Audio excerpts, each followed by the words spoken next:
Hello, ladies and gents. Module DD316 Modern Political Ideas. Chapter 12 Keeping the Castle Safer by Making the Cottage Happier. How Reform Foretells Revolution. Richard Heffernan. Page 249. Revolutions are rare. They are the exception, not the rule. Reforms, changes incrementally, build upon earlier changes, are the way in which social, political, and economic transformations over time occur. Marx saw the collapse of capitalism and its being superseded by communism as inevitable. But communism failed to take root beyond Russia. The Central and Eastern European states taken into the Soviet sphere of influence after the Second World War, China and places in the South like Vietnam and Cuba. In spite of some stalled advances in places like Germany, France, and post-war Italy, established and modern nation-states in the Western proved impervious to communism. This was because capitalism, being married to liberal democracy, proved far more robust and stable than classical Marxists envisioned, contrary to Marx, who thought capitalism's replacement by communism to be a historical inevitability. Political contingency and chance meant nothing of the sort. The 20th century consolidation and strengthening of capitalism in the Western countries beyond the communist bloc owed much to many things, among them patriotism and national attachment. Commitment to social order and stability, moderate social democracy and modern conservatism. There are numerous reasons explaining why communism failed in countries like Britain and the US. But two key factors played important roles. First, capitalism's ability to renew itself, to generate economic growth, and to relatively enrich, not impoverish, working people. And second, the liberalisation and democratisation of the capitalist state, especially by means of the progressive extension of the franchise, which helped to make market economies liberal democracies, bringing the elites running nation states closer to and much more accountable to workers. By these means, from the mid-19th century onwards, elite reformers and reactionaries began slowly and carefully to bring the working masses into the political community. At the same time, radicals, the representatives of labour, such as trade unions and socialist societies, began successfully to demand the inclusion of workers into the political system. The incremental extension of the franchise saw the vote eventually extended to all men and women, irrespective of social status, by the first half of the 20th century in places like the UK and the US. Workers thus became both citizens and voters, rising living standards, increasing disposable incomes, and technological innovations made workers consumers as well as producers simultaneously contra Marx.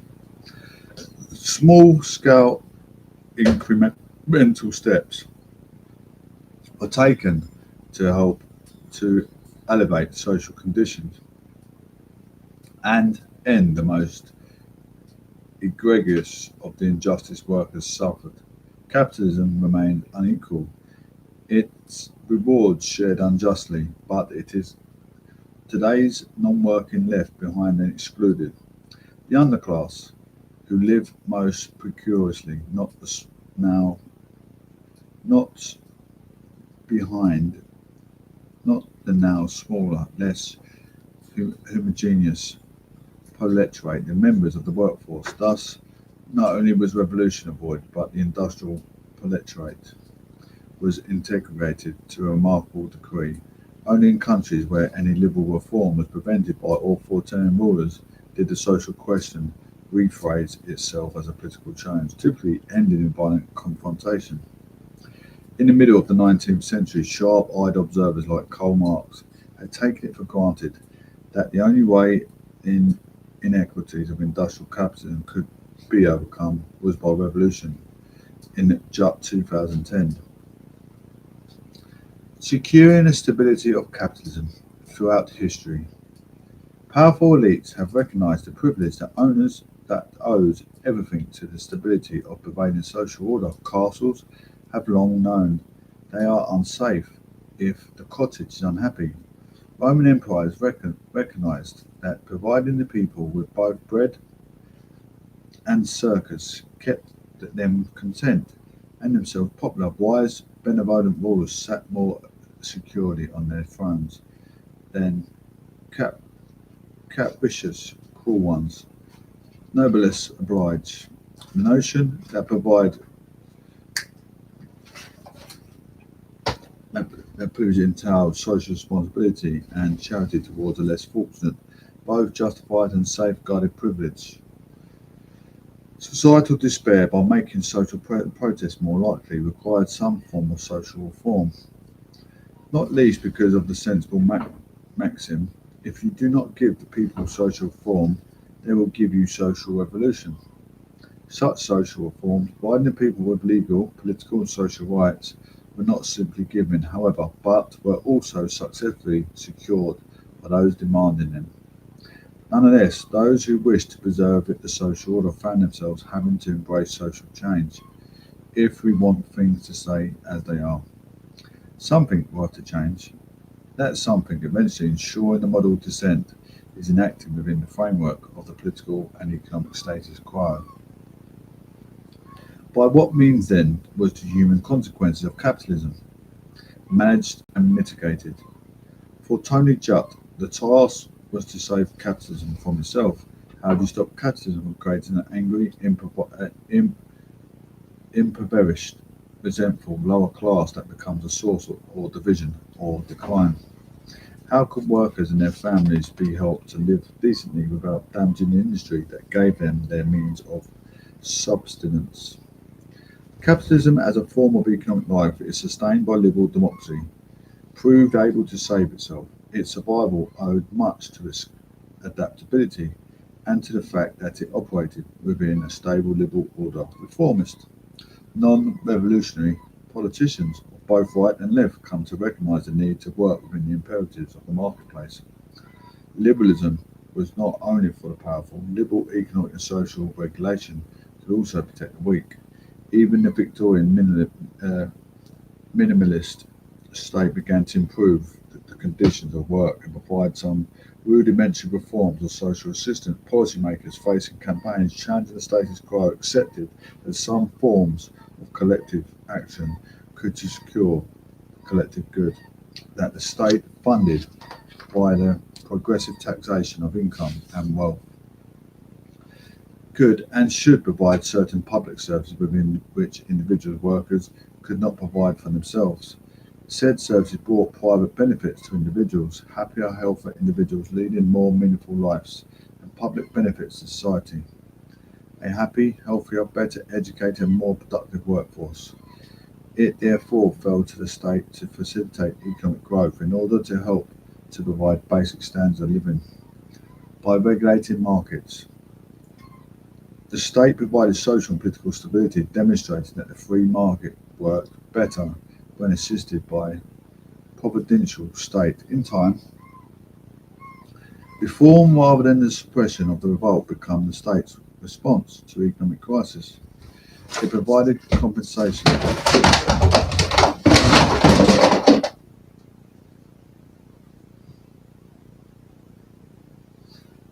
Reform rather than suppression becomes state response on the crisis. It provided compensation, some form of social protection, and a degree of social improvement. Thus, if economic progress was threatened by the conditions of the working class, then said conditions ought to be improved. Here, moral reforms concerned by extremes of poverty, by social insecurity, eventually found themselves marching in step with themselves,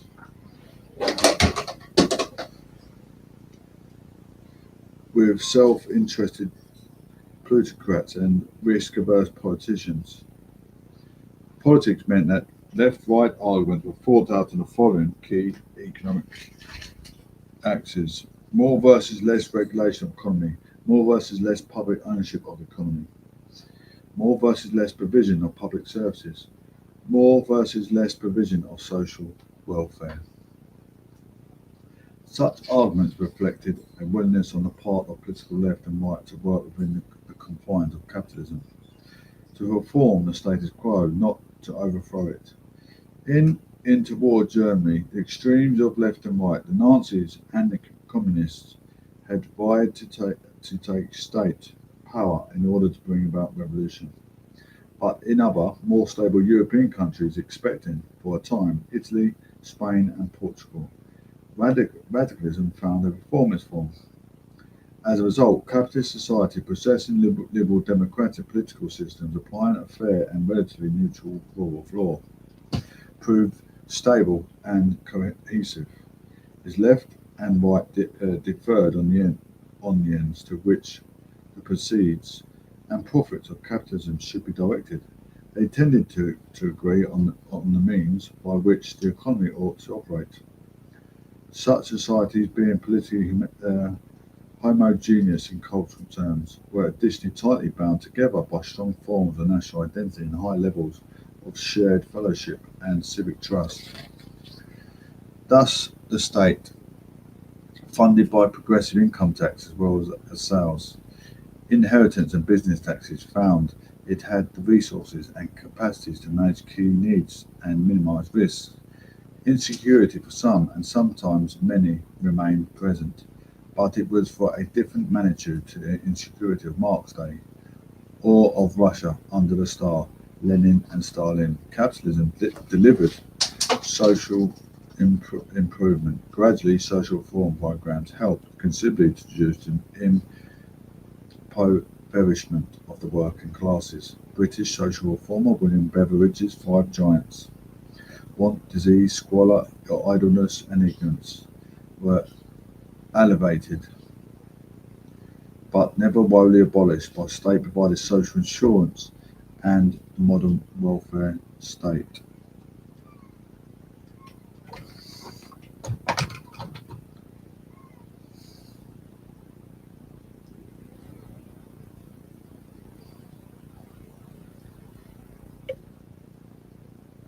Social state to intervene and save.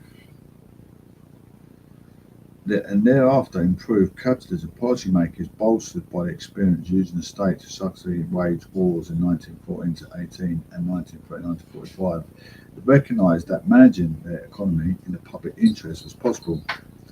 Political economists, led by the likes of John Maynard Keynes, came to believe, unlike earlier economists, that the default position of capitalism wasn't stability, that equilibrium wasn't the norm, and that the state had therefore to create the conditions capitalism needed to survive and thrive.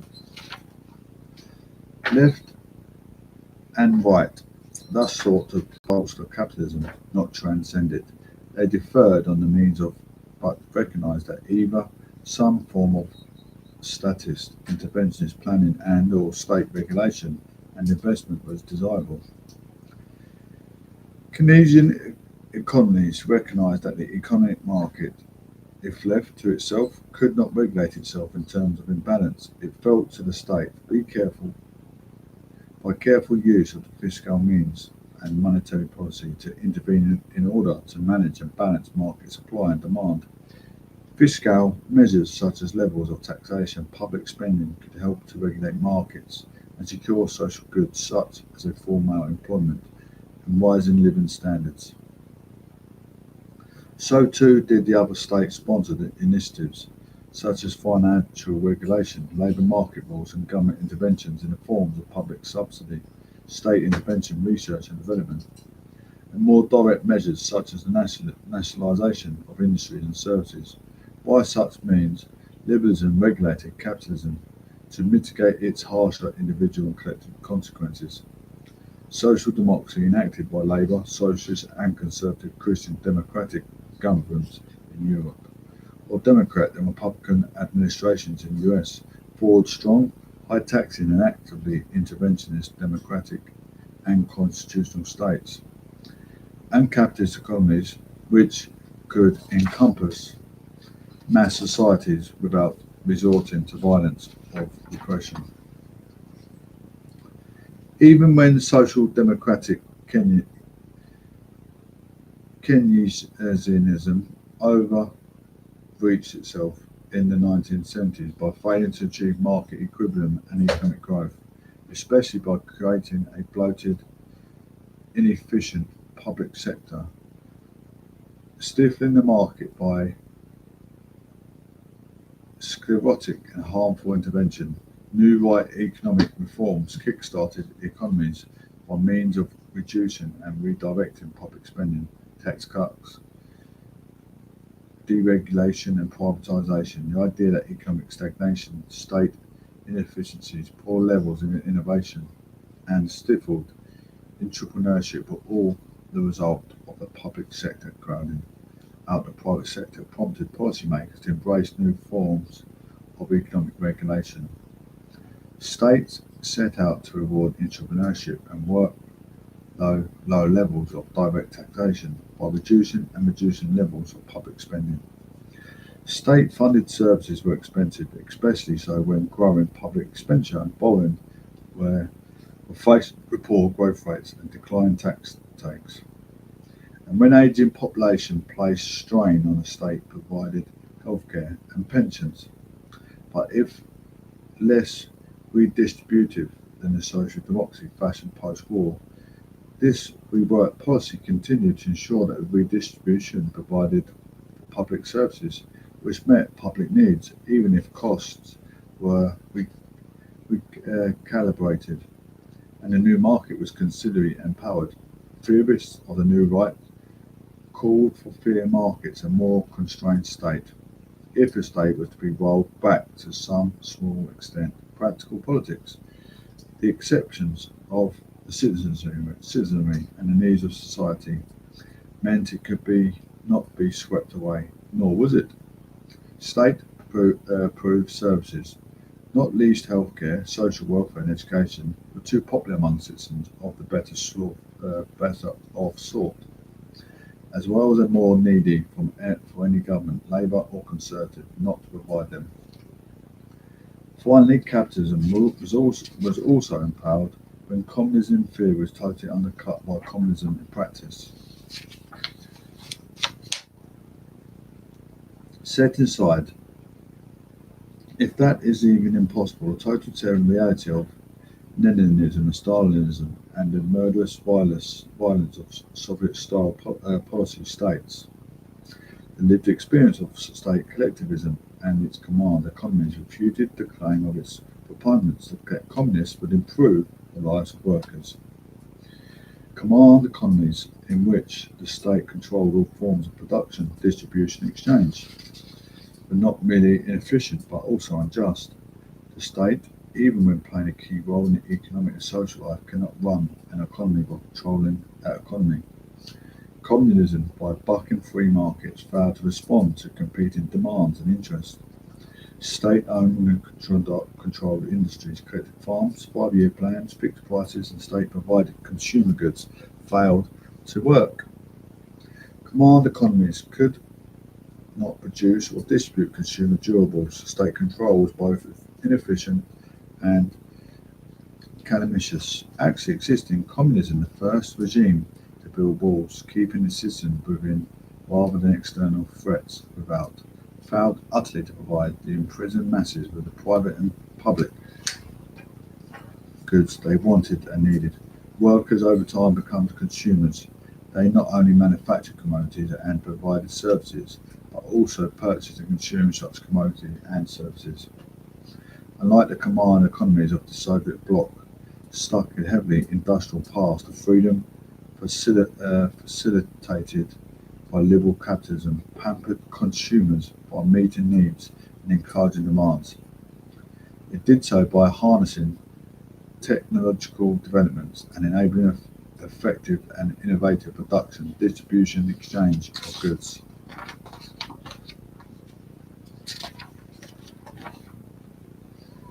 Liberal democracy as a means of managing capitalism and its consequences.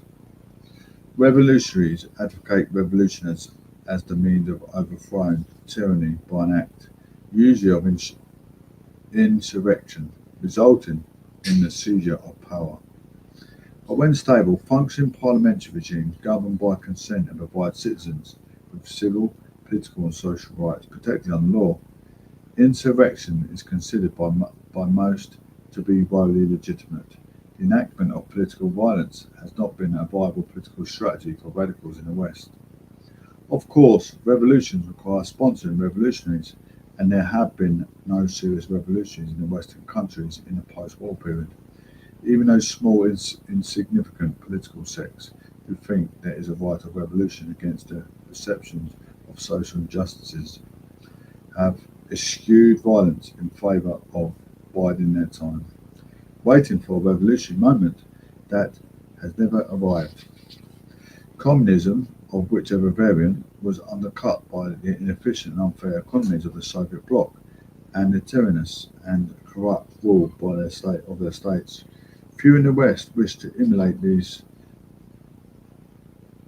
sclerotic regimes. Liberal democratic politics enacted by democratic exchange and influenced by their ebb and flow of public opinion further undermine the appeal of communism in the West. Liberalism based upon a representative democracy enables communities of faith to choose, and thereafter indirectly influence leaders from among those competing elites presenting themselves for the government, in facilitating some exchange of opinion between those who govern and those who are governed. Liberal democracy, unlike communism, requires politicians and policymakers to try to satisfy some public demands, or at the very get out to try and satisfy public demands, or at the very least to anticipate thereafter managed public reactions. Critics of the status quo accept, even if they question the legitimacy of the state. Even when challenging its specific proposals, they confine their activity to peacefully, non-violent and mostly lawful means. Even the small protest groups, most influenced by the Western left, invariably pursue reformists rather than revolutionary objects. They might work outside and around the state, viciously chastise it, but such groups are not consciously trying to violently overthrow it. Voting is the primary means by which the populace makes plain its opinion of the action of those seeking an electoral mandate. Organised opinion expressed by various forms of groups' activities plays a key role too. Thus modern electoral politics, unimaginable in Marx's day, links the governed and the governors, enables public opinion to exert some influence on policy outcomes.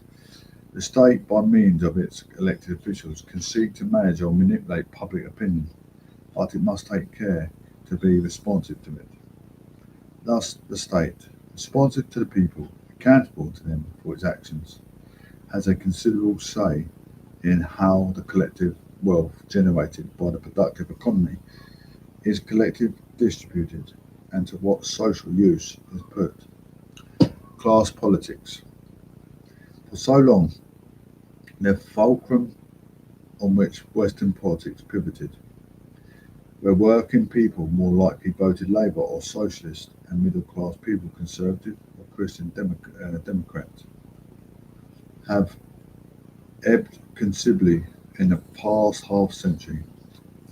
This is largely a result of social trends seeing the rise of the middle classes and the downsizing of the industrial electorate, which was the subject and object of the old-style revolutionary politics. Electors have become fluid and rootless, and self-interested issue voters seek their individual advantage. Parties have become less ideological and have transformed into catch-all organisations eager to appeal across the economic and political spectrum.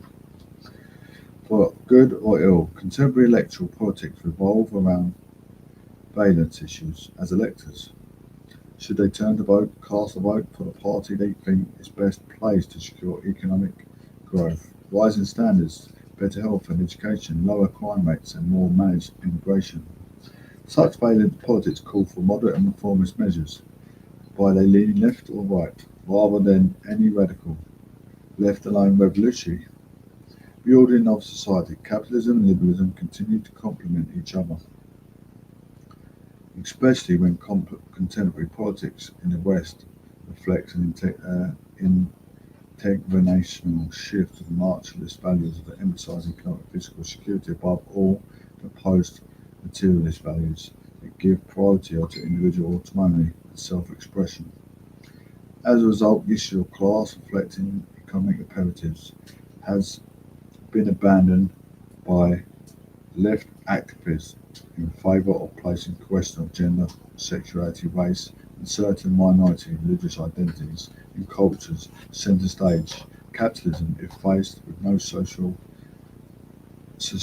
alternative, nor any series of sustained economic restrictions of its prerogatives.